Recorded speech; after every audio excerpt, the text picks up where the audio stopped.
Thank you everyone for signing up for the webinar and spending the next hour with us, sharing some insights, some top tips, what we've been up to and what we've seen the industry doing. I'm James Hakesley, so I'm the CEO and co-founder of Cube Video. We're a video animation and content agency, and I've been in the video industry for 10 years. So yeah, looking forward to kind of sharing our insight on kind of what's happened since lockdown and the things to consider now and post-pandemic.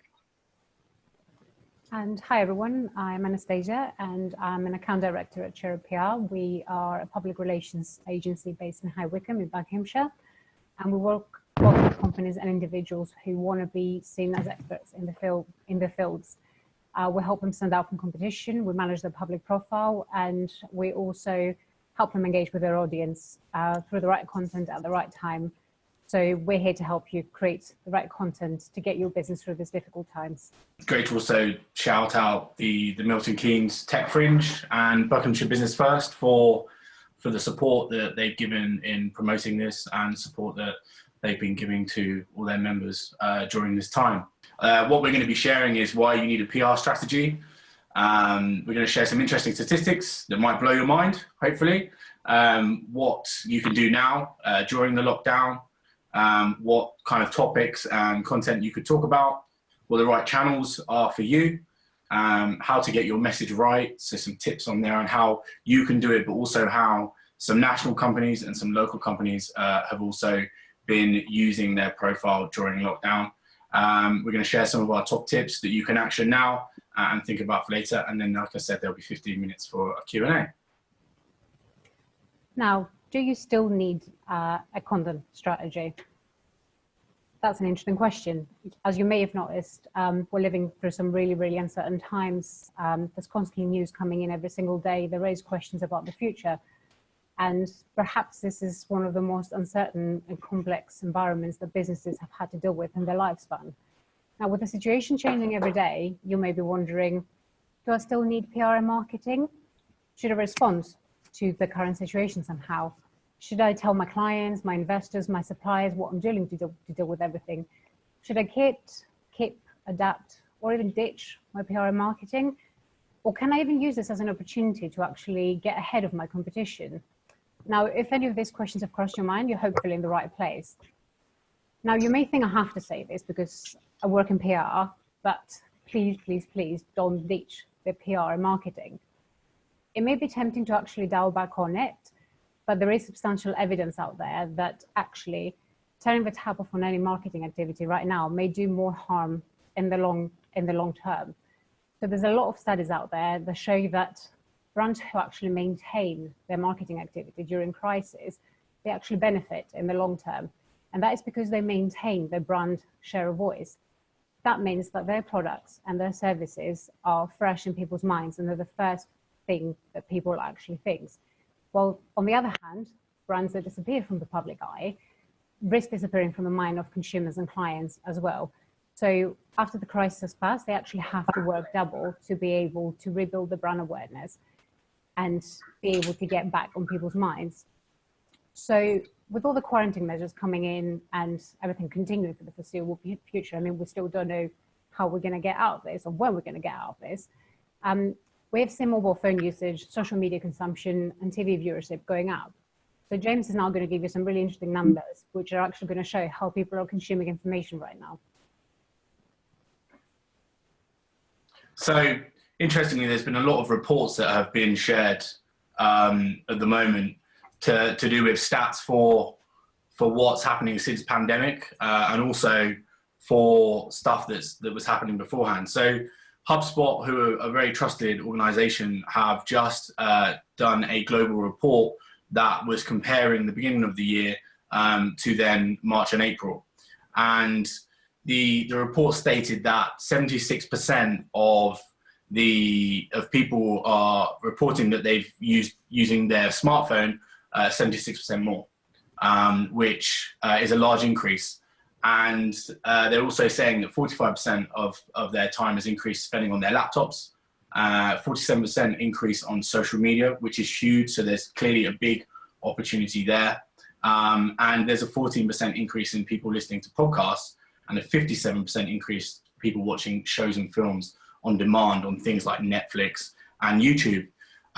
In March, Vodafone reported a 50% rise in internet use across all their devices, and TalkTalk, the traffic has risen by 20% since the UK went into lockdown. In terms of social media, there's been a 67% increase in the daily accumulated likes on Instagram on the ad hashtag.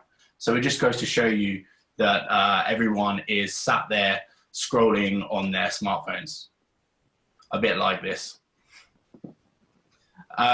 So yeah, there's a great opportunity to kind of still get your messaging and content out there. And the main thing is there's a very active audience there. The average screen time at the moment is 6 hours and 39 minutes on their devices. So people are spending a significant amount of their day in front of the screen.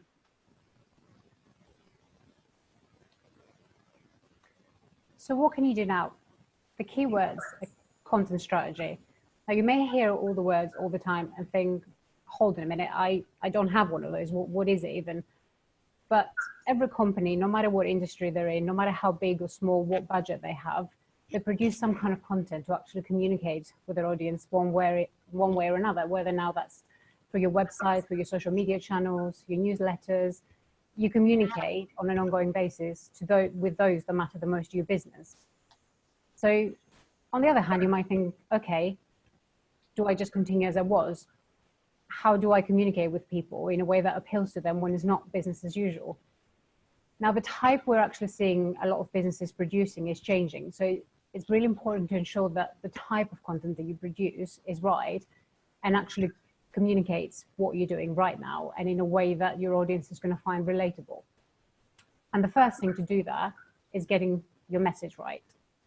Now, publishing any kind of insensitive or inappropriate messaging during this time, or failing to acknowledge what is happening, might actually make people disconnect from you and even frustrate them. So if they think that is inappropriate, they will just completely shut you down as a brand. But at the same time, people want some kind of normality. They also want to know that you're still operating. So the key is to balance what you already were planning to communicate as a business and then slightly adjust your messages around those things. So if you place openness and honesty around what you do, then your communication will flow naturally and people will actually appreciate the openness and honesty around around all of those things. So start by asking yourself questions, which James is going to kindly move us to. So think about your day operation. So how has that changed? Does the crisis impact your product or service offering? How can you communicate that to your audience? How can you tell them what you're doing about it? Then how is actually the coronavirus impacting your audiences and what can you do to help them? Is there something that you can do to help them? And then think about the priorities. Have those changed as a result of the current crisis? And if so, should you do something with your content to actually be able to change all of that? And in order to do that, you need to visualize your content. And that is your step 2, the actual creative ideas or what you need to do. So what do you talk about? Think of it as 2 buckets. Can I have my buckets, James? Thank you very much. So the first bucket is the operational, and then you have the added value. So the first bucket is pretty much communicating about what you're doing as an organization. Have you changed your offering during this time? Have you changed your operation times? Are you reducing what you're doing, or are you doing more? So for example, if you're a property company, have you switched to virtual property viewings, or have you even given people the chance to go and see properties on their own? And then again, are you able to facilitate that? Or if you're a charity, are you reaching out to those that are vulnerable in the local community? And think about all the aspects of what you do day to day and what is different about it.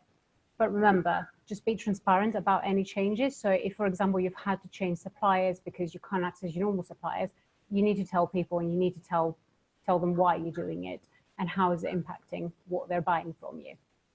Now, the added value is a tricky one. And when I say tricky, it's tricky because it's difficult to convince yourself that you've got something of value to say. There's so much noise out there. People are constantly talking around the crisis and what it means for business. So you actually might think you have nothing to add to that. But if you're an expert and you know your stuff, then you definitely have something to add that will be of value to people. Now, people are constantly looking for information, according to what James said earlier on, people are looking online specifically for information. And people look to connect with others out there. Now, they're not necessarily expecting all that information from brands, but organizations that go that extra mile will actually be remembered for it. So, for example, over the last few weeks, and it's not to go too far from home, we have actually helped a lot of our clients to produce added value content. So one of the things that we have tackled is mental health and well-being. So tackling topics such as working from home, dealing with isolation, anxiety, or another one of our clients is a financial expert. So he has been sharing finance advice and commenting on the interruption loan schemes that the government is offering. So offering the challenges that brings to small businesses. And I'm sure James has way more examples to use from their clients as well and helping them to produce that kind of content. Yeah, so we've been helping people kind of communicate what their pivots have been, the social distancing measures people are taking, even just simply creating GIFs to say we're still open, we're still around to do business, but these are the measures that we're now making. We've been working with, say, the chief execs of companies to spread messages, and we've seen a lot of people that were doing physical video shoots and content to move into more animation route, so choosing to use animation because it can still be done now, and using stock footage as well. So people have adapted the ways that they can communicate, but they're still trying to get their message and their content out there, and that's mainly what we've seen. And we've also seen a rise in podcasts. So a lot of people are creating podcasts or doing interviews over the phone, and then we're helping visualize that so that it looks good and can be shared on social media. So it's been really interesting to see how people have kind of expanded their toolkit almost, and what they were used to sharing on social and on their websites has now expanded to doing a lot more bits of media that I think, continuing that now and then afterwards, people are going to actually have a lot more assets and stuff that they will consider for their marketing beyond the pandemic and over the next few years. And you have to remember that your content doesn't necessarily have to be pandemic virus specific in order to be relevant. If it brings any kind of value to people's professional, personal lives, it actually is worth sharing. I mean, don't force it. I mean, if you have something that is completely unrelated and doesn't need tweaking or changing, then perhaps leave it that way. So moving on, channels. And what are the right channels for you? So James, do you want to tell us about your own channels? So the first place to start for any business is your own channels. So thinking about your website, your social media, any of the kind of networks you're a part of. So is there networking groups that you can share content within? Are you part of an organization or a chamber like Buckinghamshire Business First or one of your local chambers? And then it's just basically starting at that point. And then once you've got that right and you've got content on there and you're sharing your message on there, it's then how can you then reach out to people around you to share that.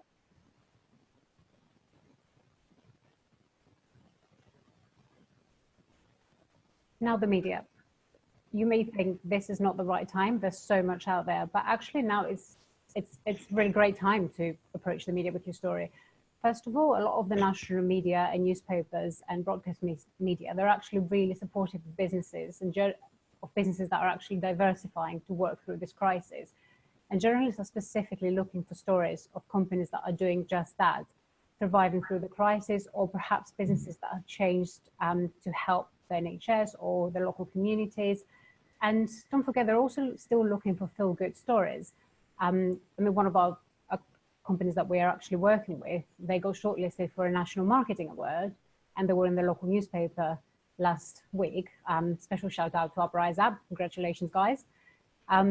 So yeah, that was the Breakthrough Press still running their story around that. Also, when it comes to more generic news, the key is to look for journalists that don't necessarily cover breaking news around the coronavirus, but they remain quite dedicated to their specific topics. You can still approach them with content ideas that would reflect what we're currently going through, and offer solutions to the readers. For example, one of our clients has been commissioned by a lot of business and trade media, talking about what SME owners need to do to prepare their business for finance should they need it. And he's also been commenting on the government loans, as I said earlier on. So definitely this is the time for your voice to be heard through the media and actually get ahead of the competition and create all those backlinks as well on all the digital media to your website and actually be ready to hit the ground running once all of this is over. We've also seen that people are still working with influencers, and influencers can be a great way of kind of building that relationship between your influencers audience and what you have to offer. But the content is kind of changing a little bit, and instead of it always just say pushing a certain thing, it's now more like how to do something, how to apply something. We've seen the hair brands using influencers to get out to people to say, like, how can you color your hair at home, or how can you do these steps here and there. And I think there's been a rise there, and that will be part of the reason why the stats at the beginning, the 72%, was a big increase on the hashtag ad, because Instagram now make you put that on there when it's sponsored content. And the engagement on that has even been even more so. And the rise in people actually watching influencers vlogs on YouTube will also rise too. So looking around and communicating with any influencers is a good idea. And then also using your personal influence. I think within your businesses, you have what we would call your kind of key person of influence. And use that person, use that figurehead to get that messaging out there. I know we have, as an organization, I've been using my profile on LinkedIn to basically talk about, how we've adapted the kind of stuff we're working with. And that was picked up by a national organization, which I'm now providing a bi-weekly blog for, just to talk about the progress and things that are changing and the different stuff we've been doing over time, from business stuff through to sales, through to things within the team, through to well-being. So that outreach has worked. And I've also been approached to speak on a podcast for a national agency initiative, just to talk about those trials and tribulations. So just from getting the message out there and using your profile or influencers' profiles, it does open up the media also to talking about what you do. Yeah. And also it's worth mentioning that if you do decide to use influencers, it's really important to choose influencers that align with what you're doing right now, because there has been a backlash of influencers that actually have been posting a lot of inappropriate content around this time, and it's quite insensitive given the current situation. So if you do choose influencers to work with, then choose some that align with what you're doing and ones that create a lot of relatable content right now. So the whole glamorous life of influencers is out of the window, and it's important to use the ones that actually feel working towards the current bit and are actually hearing out for their audiences as well. And out of home and pre-dance. Now, those routes may appear to be less relevant this day, given that everybody's actually locked in.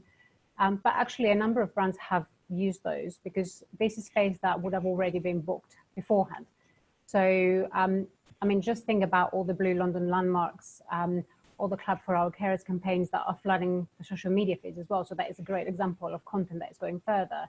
And not to go too far from home, one of our clients, who has actually specializes in animal health, they already had booked space with veterinary magazines. So they pulled all the product specific content, and they actually used that space to just put supporting messages out there to all veterinary practices who are working through all of this, and actually just a message to say, hope you're okay. And actually they've had a lot of positive feedback from a lot of practices telling them that it just felt like they really cared about them. So out of home and print advertising can actually be great channels if the companies can quickly adjust their messages and work around that. And actually now it's a good time to start planning ahead as well and negotiate some space to buy for in the future, because right now a lot of these channels will actually be offering really great deals. So it's definitely worth considering that. Yeah, massively. I know that the high streets and some of those industries, the rates on those have been slashed. So the people are getting in now to kind of buy space and almost predicting when the stuff might get back to normality, because they're managing to negotiate good rates. So yeah, and same in print, but obviously print's also a good opportunity because people are at home, people are reading, and if they have online versions as well, then even more so, because people are using their iPads a lot more, so we'll be reading the online magazines. So we wanted to share with you some kind of inspiration from some of the brands that we think have done a really good job over the last few weeks with what they've been doing, how they might have repurposed the space they had in national media, but then also how they've really changed their messaging and utilized using stuff at home without having to do these big glitzy shoots. And we think there's some really important messaging that these brands that we're going to show you have done. And then we're also going to show you some Instagram channels that we think from local businesses that have done a really good job to communicate where they're at now, what their offering is, and just sharing useful stuff. So the first company that we were going to highlight is NatWest. Well, not West, Nationwide. Nationwide. I'm gonna like that. Nationwide. They already had their media spend booked on TV and online. So instead of they couldn't put it because it was already booked. So what they did is, instead of doing this big glitzy production, which they were going to do and they normally do, they instead focused on creating something to give people hope about post-pandemic. So they were focusing on people that would share what they see their life to be like in 6 months' time, with the positives and stuff. And this was all just filmed. There were cameras sent to people's houses, or people used their iPhones, and they essentially just filmed themselves in a poetic way talking about this. And we think they've done a really good job. And they were kind of saying the Nationwide guy there and brand was saying that they literally wanted to just show that we could all come out of this stronger together. So I'll just play this for you. Things to remember when all of this is over. Remember when Nana FaceTimed just to show Ed she was winding the clocks forward. Remember the uncertainty of when she'd be able to play date with her best mates again. Remember clapping for carers with neighbours after a really wobbly day, and this was a unity you needed to remember. Remember your friends who self-isolated as strictly as you just so they could look after your kid while she gave birth to this one. Remember the late night panic purchase of astroturf for the concrete garden. Mon's birthday, how you celebrated it with homemade cookies, jerk chicken and music, and you danced and danced on that fake grass. Remember you did not get through this alone, and that there really is no place like home. There's a really good example. It's really simple. The sound isn't perfect. The lighting isn't perfect. The production isn't perfect. But you know what? People are used to that now. That's become the norm. And also it just kind of makes it humanizes it and makes it a bit more accessible for people, and they can relate to it. So we think it's a great example, and well done to them. And that's what Paul Hibbs had to say about coming out stronger. BrewDog. Now, you've definitely heard of them, and they're definitely known for all the PR stunts and all the gimmicks they're normally known for. But they're also a company that remains very much true to their traditional values, and in times of crisis, that's exactly what they did. And on top of that, they actually moved really fast to respond to everything. So the first thing that they did is that they decided to use video to connect people and enable them to grab a beer all together, stay home and stay safe. So what they did was that they recreated all of their closed UK venues as online bars. So think of it as a glorified Zoom call with a BrewDog backdrop, where you can actually just meet your friends, still grab a beer. And on top of that, they're also live streaming a lot of different events. So they're doing beer tasting, masterclasses, pub quizzes, comedy nights, live music. So all the sort of things that you would find in one of their pubs. The founders have got on doing homebrewing classes. I don't know how dangerous that is, but hey, it's worth trying.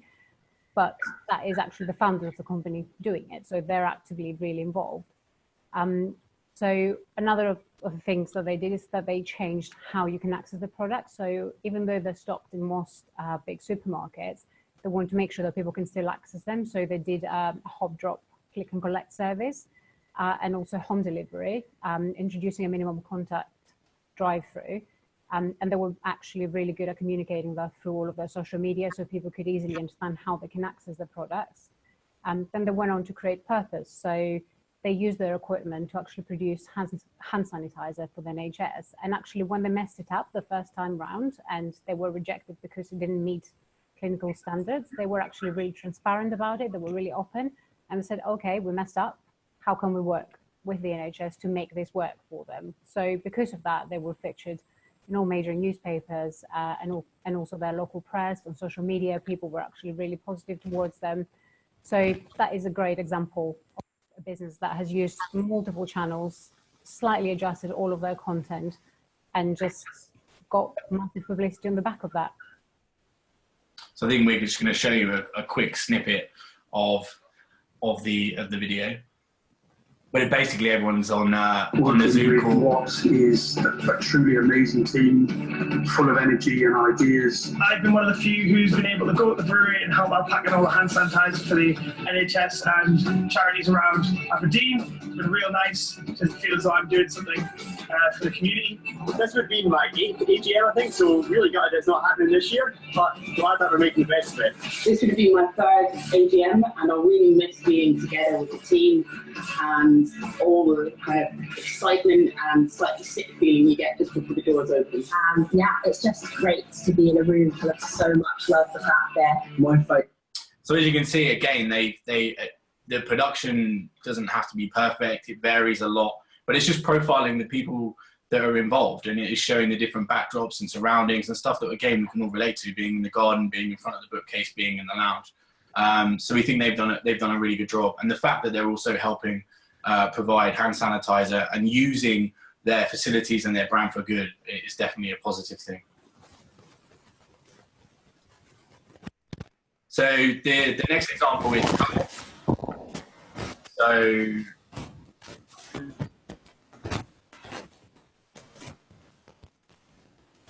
Co-op have been doing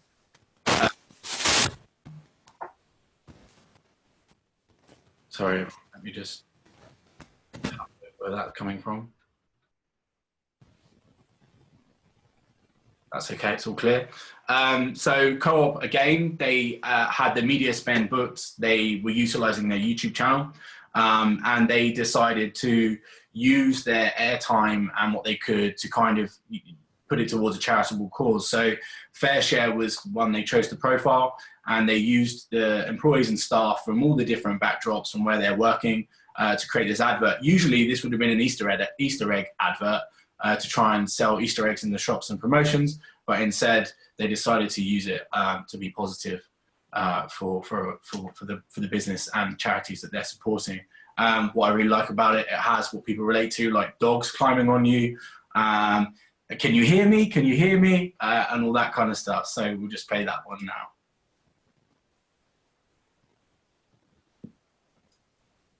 Oh no, it didn't work. There we go. Strange times these, aren't they? I know, babe, but even though we can't be in the same room, We can still pull together. and help those in need. Can you hear me?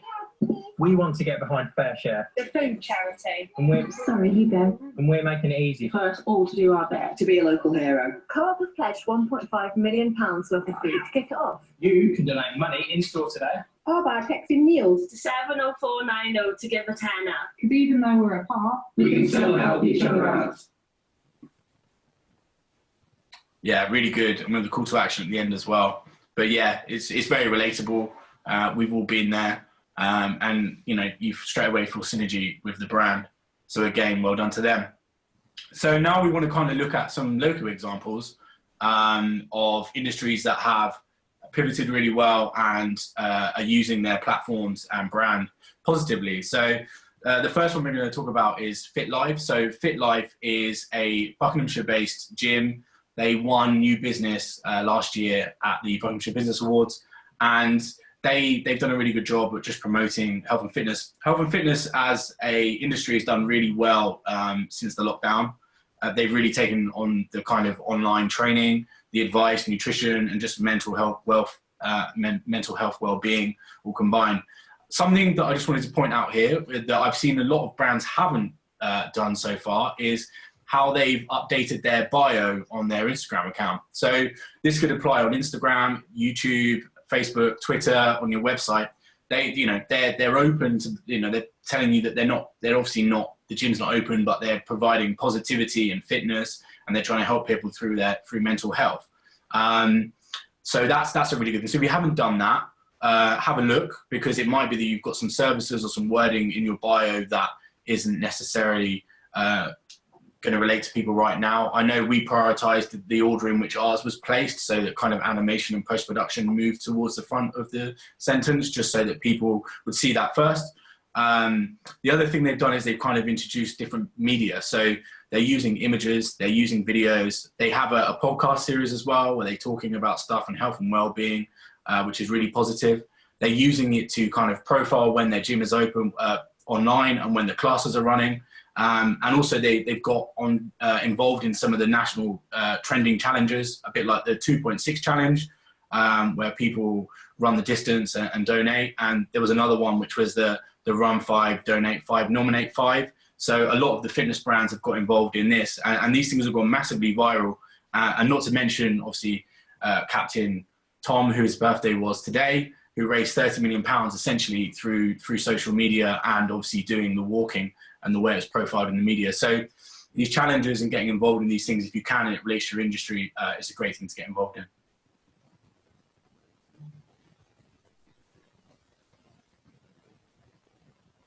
Rebellion are another great example, because earlier on you would have thought, okay, BrewDog, of course, they've got a massive budget, but Rebellion is actually a small micro business that has done really, really great of this.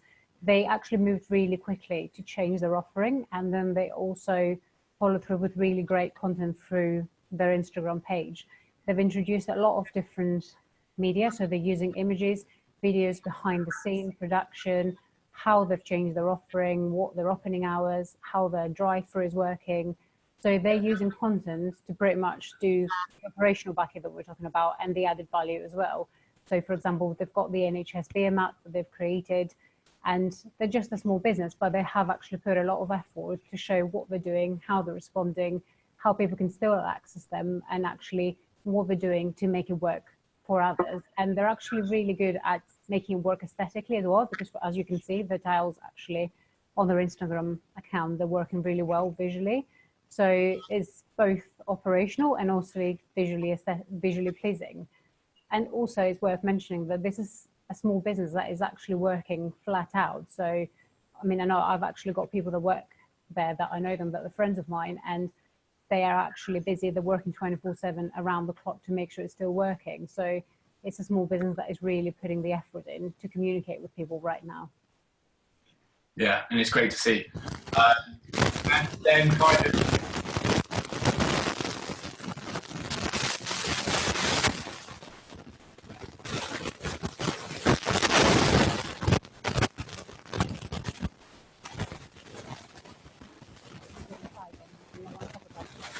I think it's you, Anastasia. I'm going to let you go.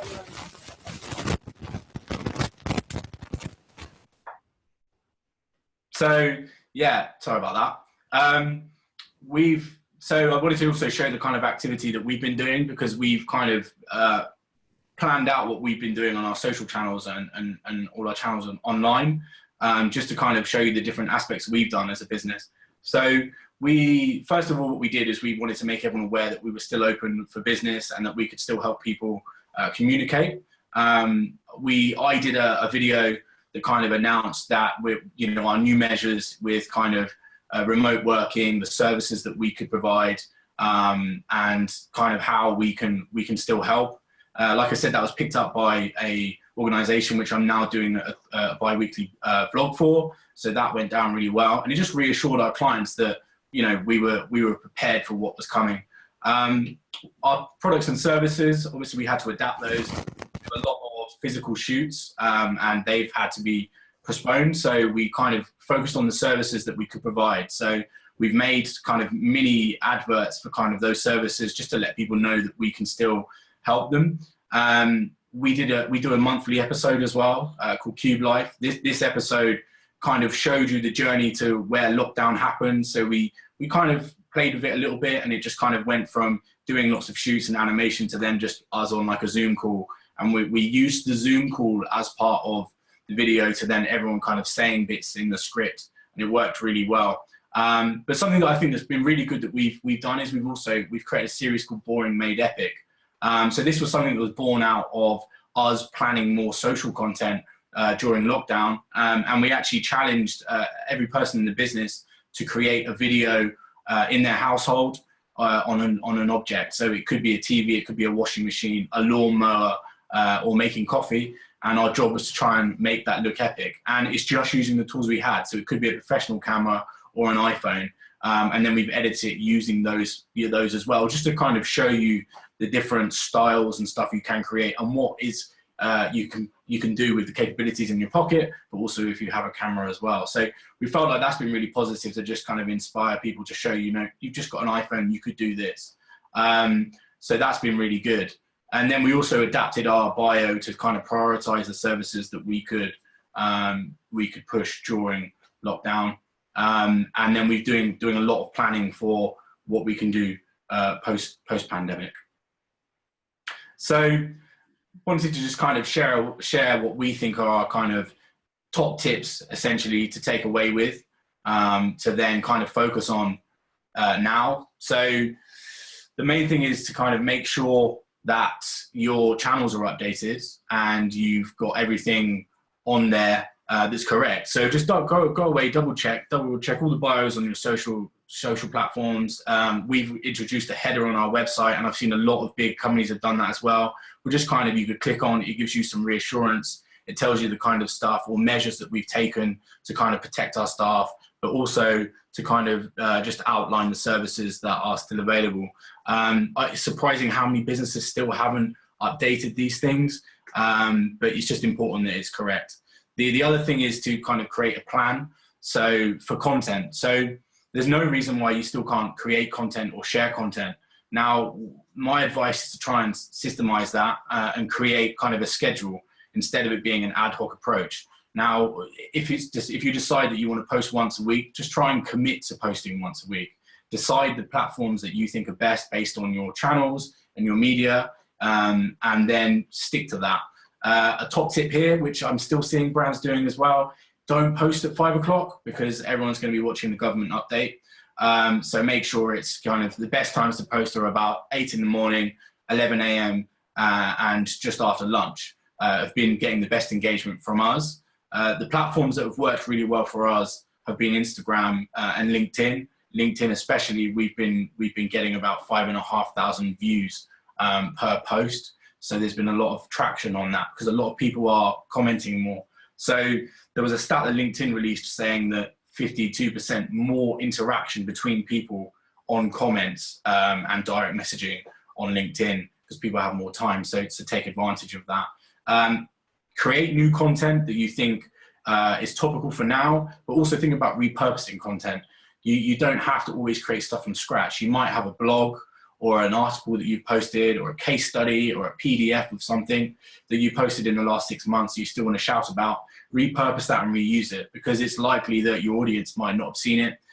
So use that. So factor in some of your previous content that you can repurpose and then think about creating some topical content, whether it's about well-being, your offering, who you're working with, what you can do right now. And then use what's in your pocket. So you'll be surprised the amount of stuff you can do now with an iPhone. So take pictures, you can do time-lapse videos, you can then obviously produce all of this using certain apps on there. So there's actually an app, there's video editing apps like Adobe Rush. If you want to create a stock video, Vimeo actually have a package now where you can create those and put text over it. So if you wanted to get something out there quickly, you can do that. And YouTube also has an editor that you can use, which they've all updated since lockdown so that it has as much features as you can. And if you feel like you need help, then do reach out to a business or a freelancer because you'll probably get good rates and also you'll be helping another business to survive during the pandemic. And then most importantly, whilst you're doing this and you've systemized that and you've been creating content for now, is to think about post-pandemic, think about that content strategy because some people are tempted to kind of just pause and stop everything, but you can't guarantee that your competitors and the people around you are doing that. So it's really important to kind of also think about what can you plan for now, what can you create, what strategy can you put in, what workflow can you put in to make sure that when you come out of this, you've got a more rigid plan to produce content and to share content.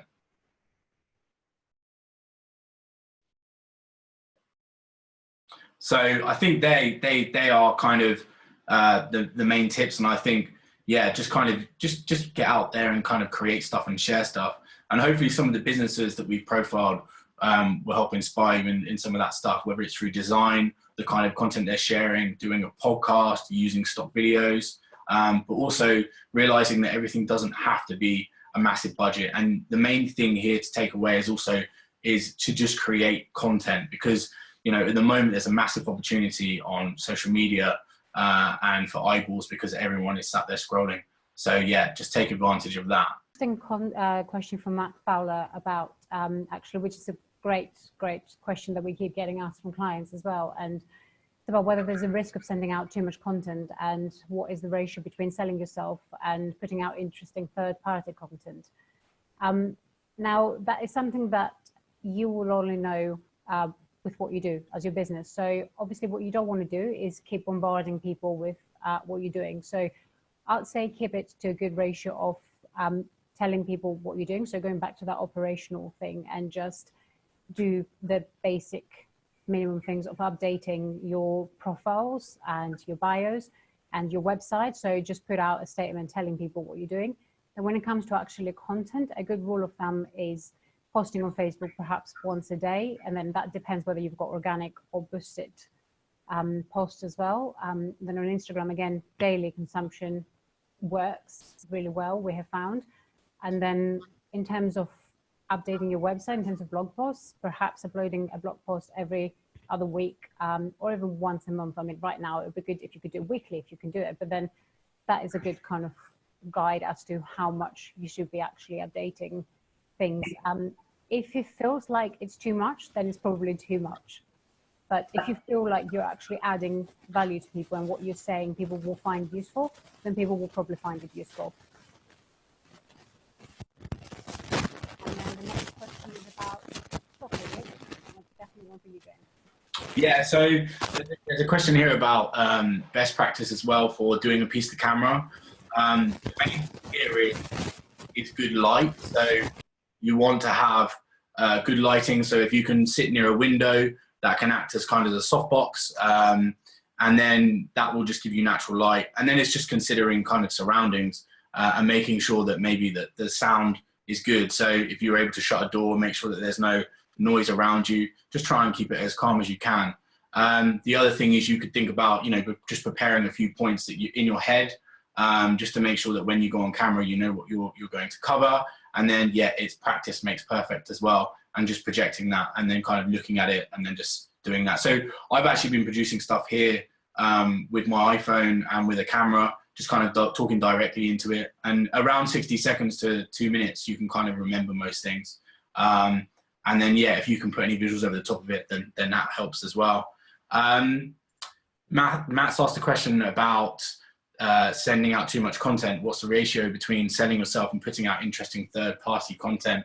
I think right now there needs to be a balance. So if anything, I would say over self-promotion is not always the best thing, but and telling people about what you do and the services that you have is very important. But then if there's your clients are looking for support, so useful content is really important. So anything where they can get knowledge or they can kind of learn about something, then that's going to be really useful. And then, yeah, if there's any interesting articles that you find that are written by a third party or created by a third party, then do share that. So, for example, the HubSpot stats, they've got a global report that I'll probably share next week out to my channels, just so that people can see the kind of the change there has been in the industry. David has asked about stock videos. So I mentioned that Vimeo actually has its own stock library now. So this is something that was new this year, where you're able to go onto Vimeo, select a range of clips, and then you can basically add text over the top of it. And it comes with their pro package and other packages. So it's a paid for service but then you can create multiple videos out of it.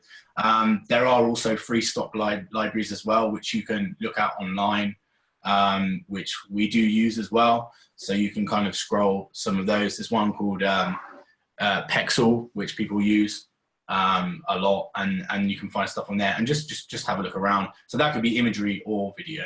And then you could use one of the Adobe apps, so Premiere, or one of the phone apps or the iPad apps to then create those. We've got another question about good content. It has no value if nobody sees it. How do you get people's attention in the first place? So like I said here, it's important to kind of just step back a little bit and maybe think of a strategy. Look at your channels and look at where maybe you get the most engagement. So like I said, if you have a strong LinkedIn profile, maybe it's your company profile or your personal profile, then start prioritizing some content onto those profiles that will start to get you some initial traction. I think sometimes people try and do everything at the same time. So they'll say, I'll do every single social network. Whereas what I would suggest is maybe pick one or two that you invest a lot of energy into, and then you can build upon that. And on top of the social media, you should consider other channels as well. So if you do decide to approach the media as well, whether that's national or local as well, that can help a lot with pointing people either to your website or your social media. So as James said, it is about creating that overall strategy that everything kind of ties in together. So the idea is you create as many touch points as you can for people to come across your organization and what you do. So yes, you're right. If you just have one follower on Facebook, it's probably not worth shouting into the void all the time, but you still have to keep shouting into the void until actually people can see you, get that visibility and follow you back. So, but it's not worth doing that and that alone. Just create that content strategy, create that plan of all the different channels that you've got, social, offline, business networks, media, and everything else, and then just literally spread it as much as you can with the right messages at the right time. Yeah, definitely. And Lynn's asking about a charity newsletter. So thinking about, they've held off from sharing it. So the question is whether they should share it now and whether they should pitch it and what might be too much content.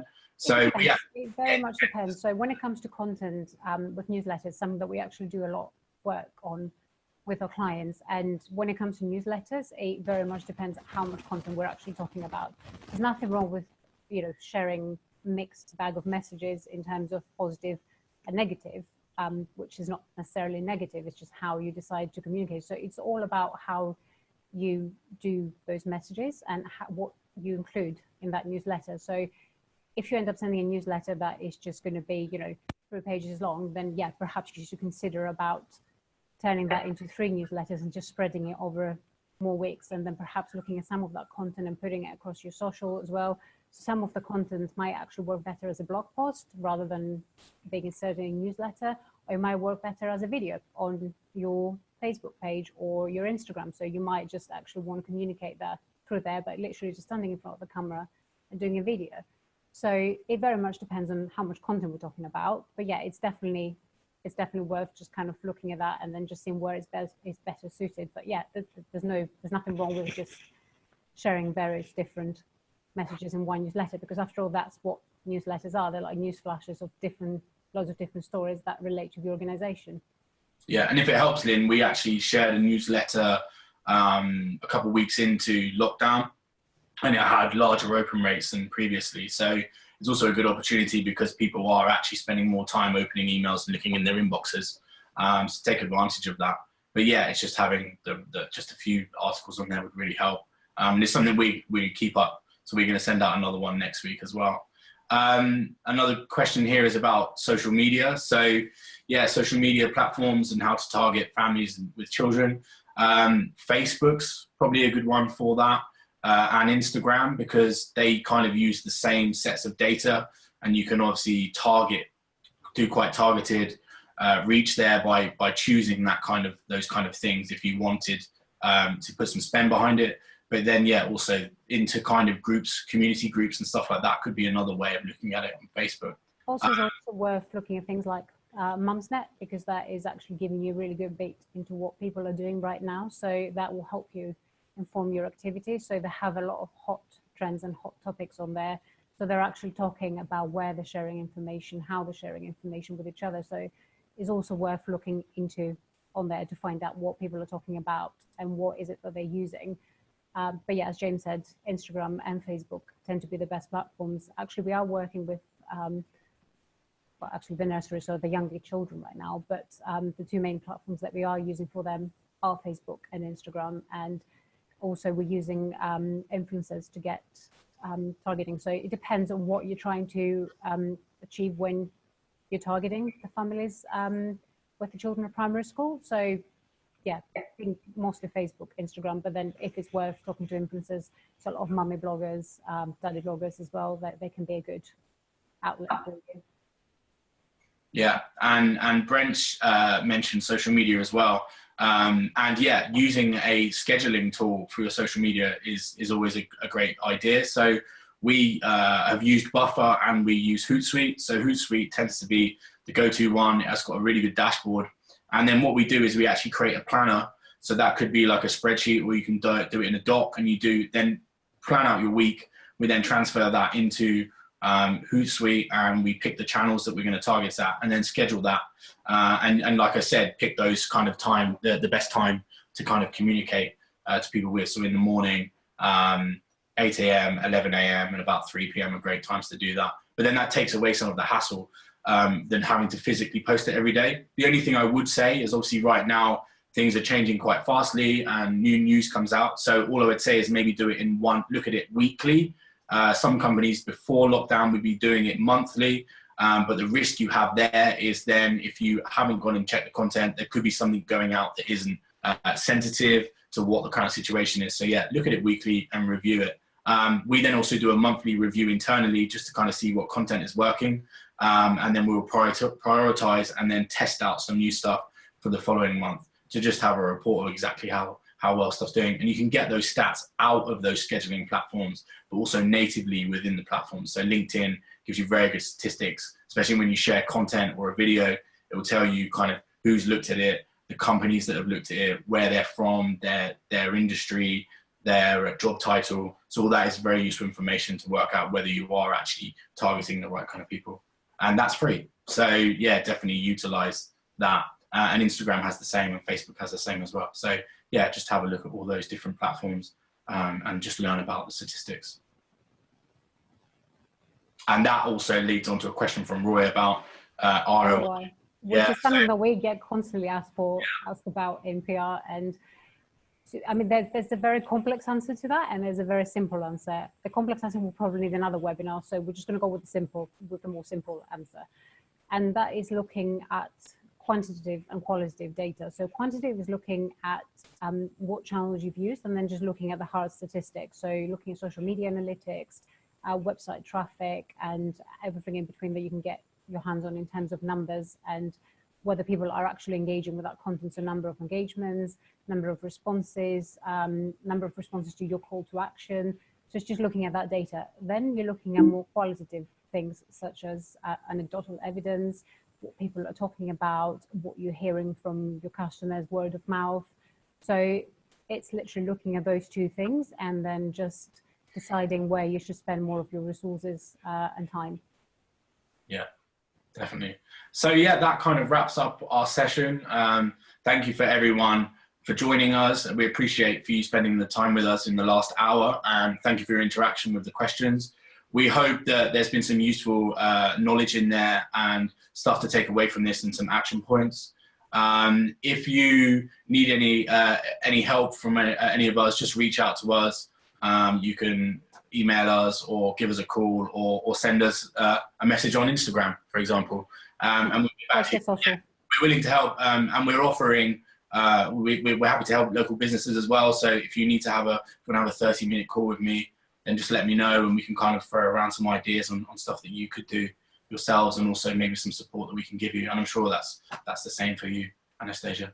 Yeah, and don't forget, we have put out the blog, and there's some steps there to get you started. So yeah, as Jim said, we're more than happy to jump on a call with you. So feel free to give us a call or drop us an email. Follow us on Twitter because we love social. So yeah, get in touch and we'll be more than happy to have a conversation with you.